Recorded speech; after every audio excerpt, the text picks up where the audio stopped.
warahmatullahi wabarakatuh. Halo Sobat Unisba, kembali lagi bersama kami di Podcast Unisba episode 29. Dengan saya Adinda Aulia Harisma, hari ini akan menyajikan cerita-cerita menarik, informatif dan juga menginspirasi di mana lagi kalau bukan di Podcast Unisba. Oke Sobat Unisba, gimana kabarnya? Semoga selalu sehat dan baik-baik aja ya. Pada podcast kali ini kita akan mengangkat tema yang super relevan dengan perkembangan zaman dan juga sangat menarik. Pada hari ini temanya adalah dari alat untuk teknologi semikonduktor ramah lingkungan. Maka dari itu, pada podcast kali ini kita akan menghadirkan Dekan Fakultas Sains dan Teknologi, yakni Bapak Dr. Insinyur Kustanto, ST, MT, IPM. Langsung saja kita sambut. Assalamualaikum Bapak. Waalaikumsalam. Bagaimana kabarnya Bapak hari ini? Alhamdulillah. Alhamdulillah baik ya Pak. Sedang sibuk dengan kegiatan kampus Pak? Kegiatan jadi dekan itu paling menyibukkan. Sangat menyibukkan ya Pak ya. Alhamdulillah harus tetap semangat ya Pak. Tetap semangat untuk Unisba. Oke. Baik Pak Kustanto ya. Kita mau nanya Bapak Kustanto. Sudah berapa lama Bapak menjabat menjadi dekan di sini? Kalau dihitung tahun 2010 sampai 2018 itu berarti sekitar 8 tahun saya menjadi dekan di teknologi informasi di Universitas Islam Balitar. Kemudian saya mengikuti sekolah S3 program doktoral selama hampir 6 tahun. Akhirnya kemarin lolos 2024 akhir. Kemudian saya kembali ke Unisba, jadikan dekan lagi dengan asumsi bahwa harus menjadi dekan yang dulu menjadi dua fakultas yang berbeda, sekarang dijadikan satu, yaitu Fakultas Sains dan Teknologi. Sains dan Teknologi. Oke, baik Bapak, membahas tema yang tadi kita spill di awal ya. Dari alam untuk teknologi semikonduktor ramah lingkungan. Betul. Mungkin bisa dijelaskan sedikit Bapak, apa maksud dari semikonduktor itu sendiri? Ya, kalau kita melihat dari segi teknologi, bahwa semua unsur dalam alam itu mempunyai frekuensi. Nah, frekuensi itu ada yang frekuensi elektrik dan frekuensi magnetik. Kalau kita mengikuti frekuensi elektrik, berarti yang dihitung adalah resistensiannya atau konduktivitasnya. Nah, yang membedakan bahwa ada elektrik dan magnetis. Kalau kita ngomong semikonduktor itu adalah bahan yang bisa dikelola atau bahan yang bisa diputar kemagnetisannya. Nah, material yang bisa dikelola dan diputar kemagnetisannya itu jarang sekali yang ada di dunia. Dan rata-rata yang diambil adalah bahan mineral. Mineral dari alam yang ditambang. Nah, itu kemudian menimbulkan suatu kerusakan alam. Nah, sekarang para peneliti, para riset mulai memikirkan gimana caranya untuk mencari bahan alternatif. Salah satunya adalah bahan organik. Kaya banget di Blitar itu, kaya banget, kayak kencur, kemudian sambiloto, kemudian apa itu namanya kunir. Kalau bahasa ilmiahnya namanya kurkumin. Nah, kurkumin itu mempunyai sifat sangat peka akan cahaya. Itulah bahan semikonduktor yang ada di alam, bahan semikonduktor organik yang bisa kita manfaatkan. Nah, apa yang bisa kita manfaatkan? Yaitu memutar perputaran medan magnet dari suatu kondisi elektrikal bahan tersebut.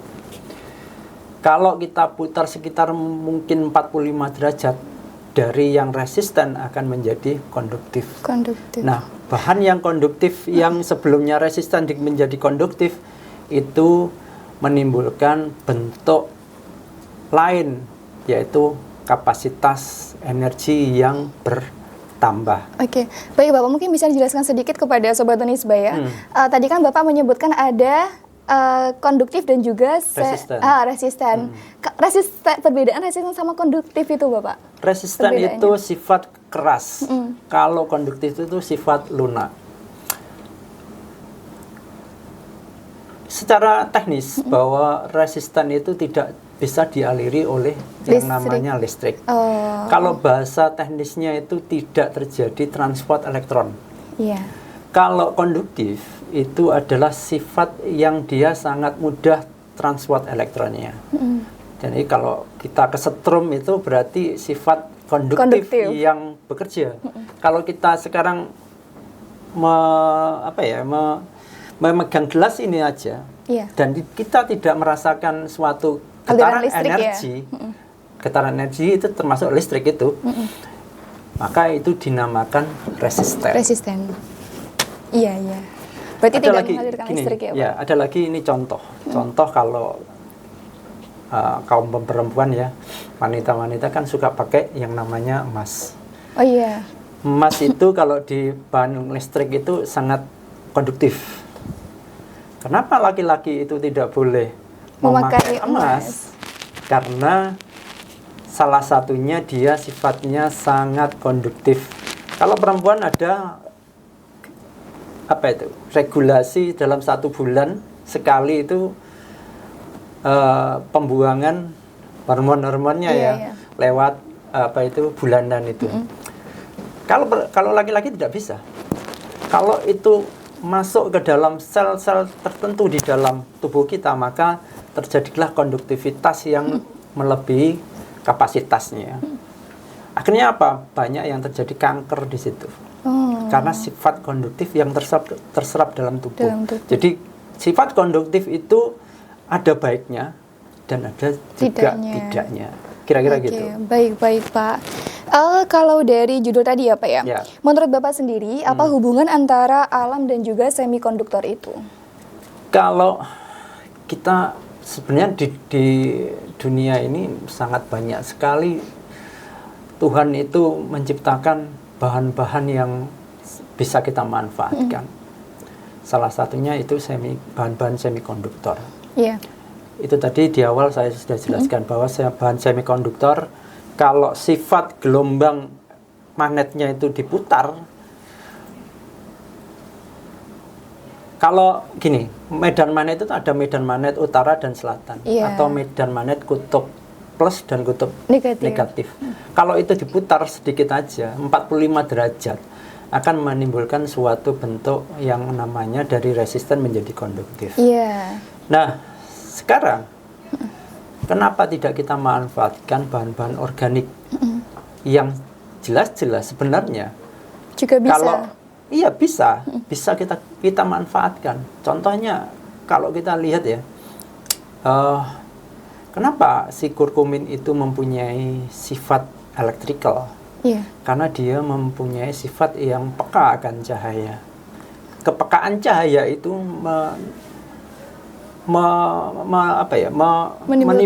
menimbulkan sifat atau mengkoreksi suatu sifat properties tertentu menjadi lebih peka akan cahaya itu tadi. Nah, kalau peka cahaya berarti dia sifatnya adalah menyerap cahaya. Penyerapan cahaya itu meningkatkan daya dari suatu energi dalam suatu bentuk kapasitansi. Kira-kira begitu. Baik Pak. Jadi kan Bapak sudah menjelaskan ada contoh kunir ya, salah satunya. Kalau selain kunir ada apa lagi Pak? Salah satunya ada bunga telang. Kalau adik-adik yang warna biru, apa sih warnanya itu? Warna biru. Iya. Biru. Memang biru. Kalau kita kuning itu warna cenderung yang kurkumin.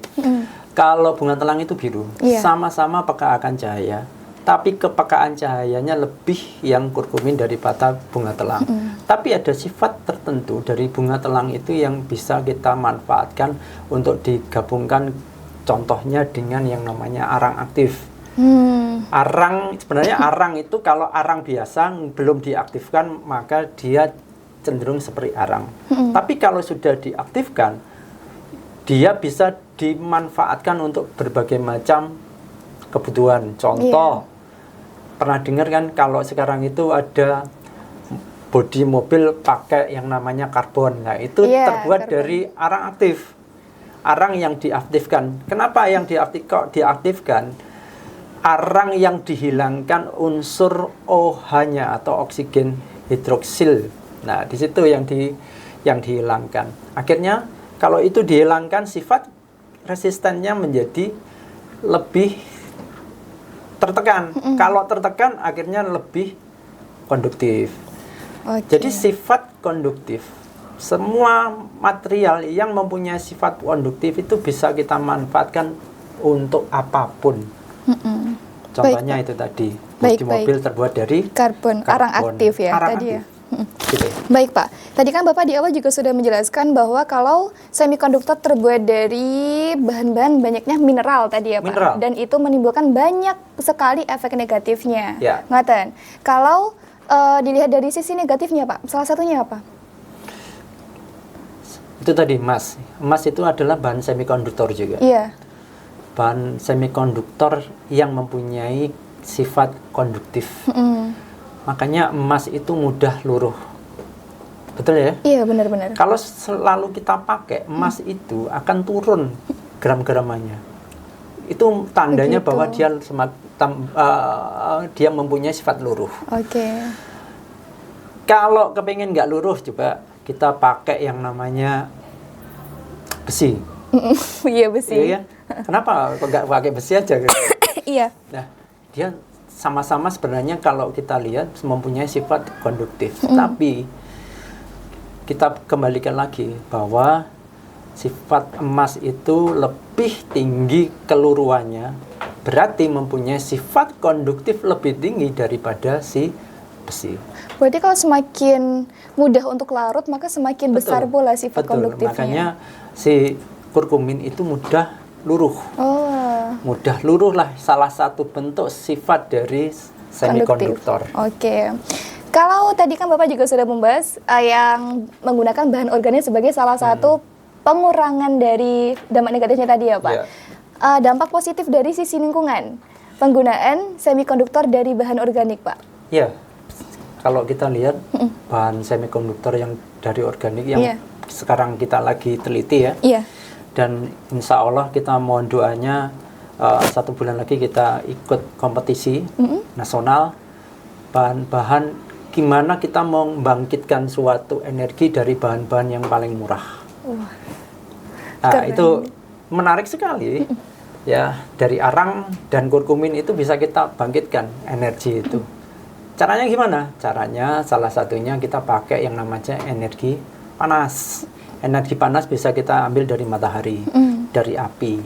Nah, untuk mencapai titik energi itu, maka terjadi yang namanya titik kulminasi atau titik paling ujung antara panas dan dingin. Jadi kita manfaatkan panas dan dingin. Min dan plus di situ terjadi bentuk pertukaran transport elektron di situ. Nah, dengan cara-cara seperti itu, maka kita bisa memanfaatkan bentuk energi yang murah, bentuk energi yang bisa kita ambil dari alam, dan sangat ramah akan lingkungan. Sangat ramah lingkungan. Dan juga nyarinya pun juga nggak susah ya Pak? Nggak susah. Cuma di lingkungan aja. Coba saya suka ke gunung ya. Iya. Kalau gunung itu biasanya di sana itu juga banyak kayu-kayu yang terbengkalai gitu terbengkalai gitu ya. Kenapa kita tidak manfaatkan? Kalau biasanya dulu saya ke gunung harus bakar api unggun gitu. Kita enggak, sekarang pakai alat kita. Iya. Pakai alat kita terus kemudian ditambahkan dengan kayu tertentu. Yes. Jadilah apa itu transport energi, dan transport energi akan bisa kita gunakan untuk ngecas kah, atau menghidupkan listrik kah dari api tadi ya dari Pak api. Nah, kita inovasi selama ini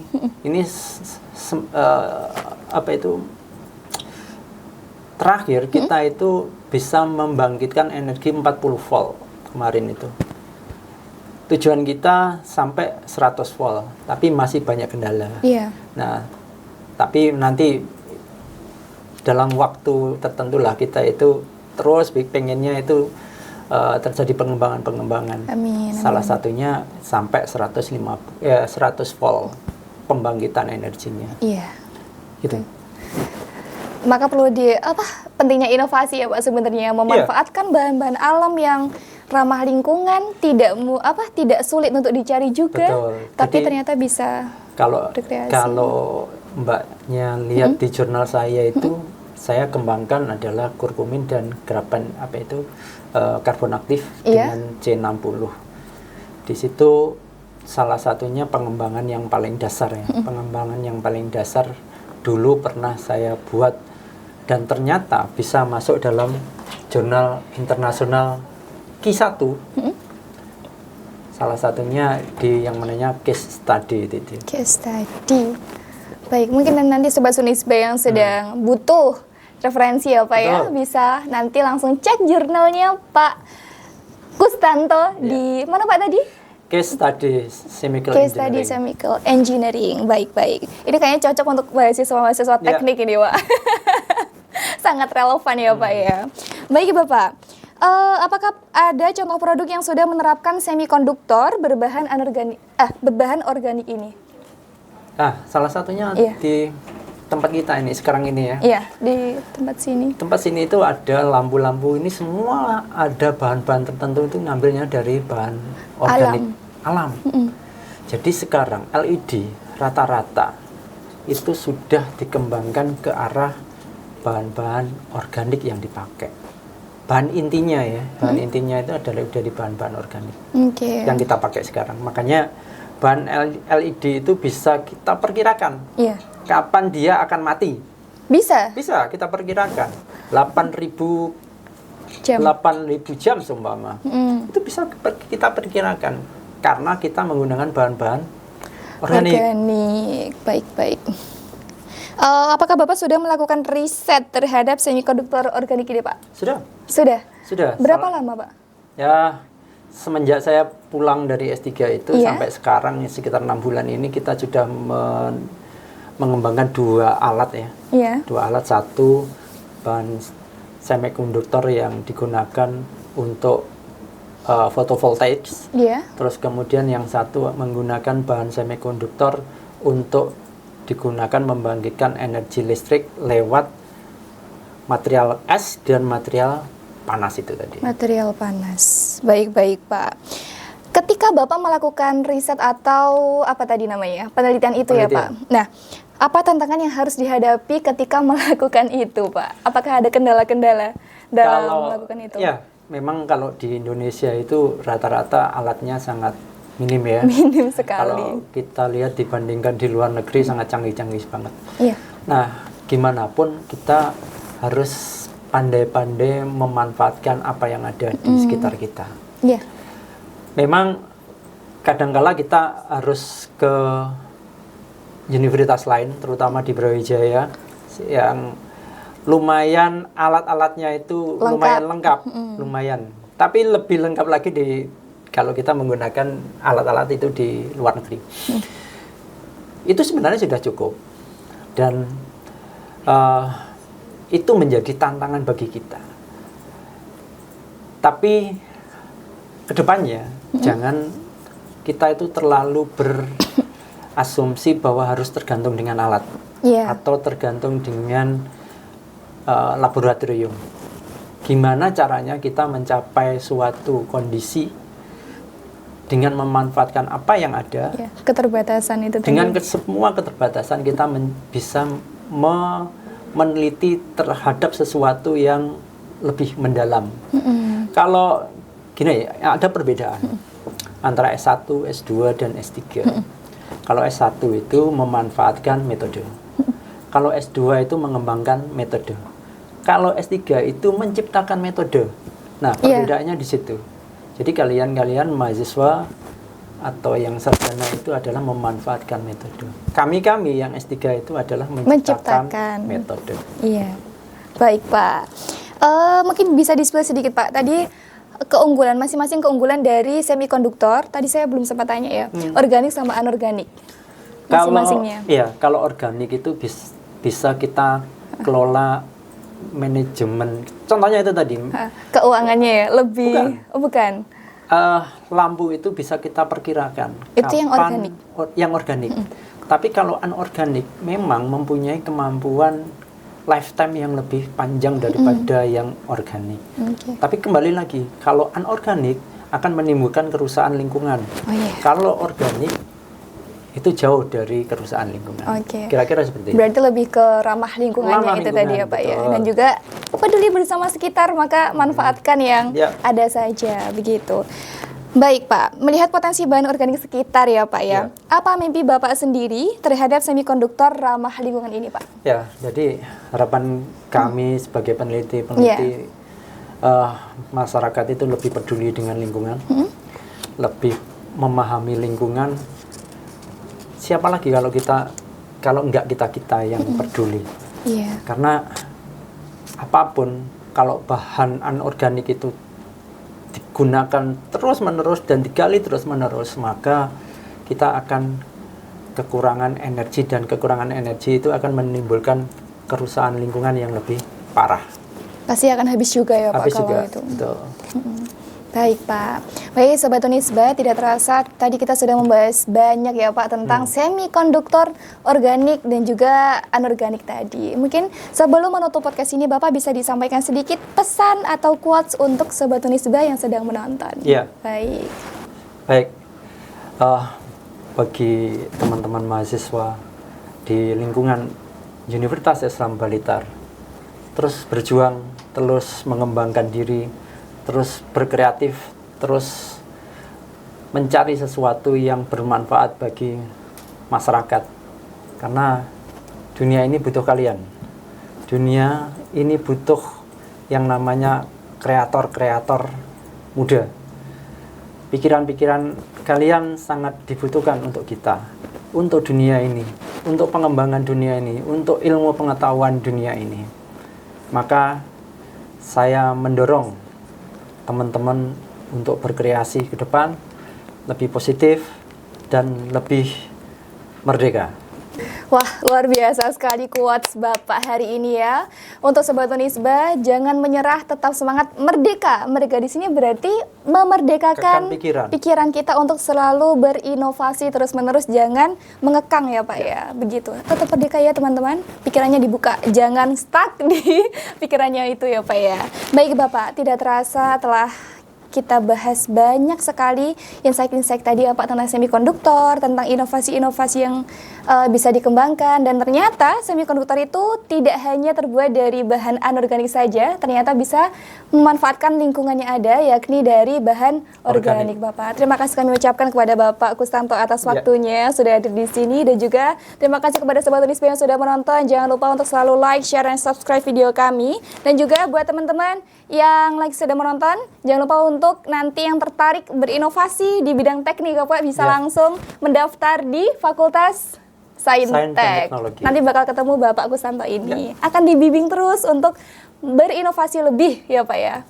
Oke, baik Sobat Unisba, sekian dari saya Adinda Aulia Harisma. Saya Dr. Kustanto, Dr. Insinyur Kustanto, STMT IPM. Kami pamit undur diri, terima kasih. Wassalamualaikum warahmatullahi wabarakatuh. See you semuanya.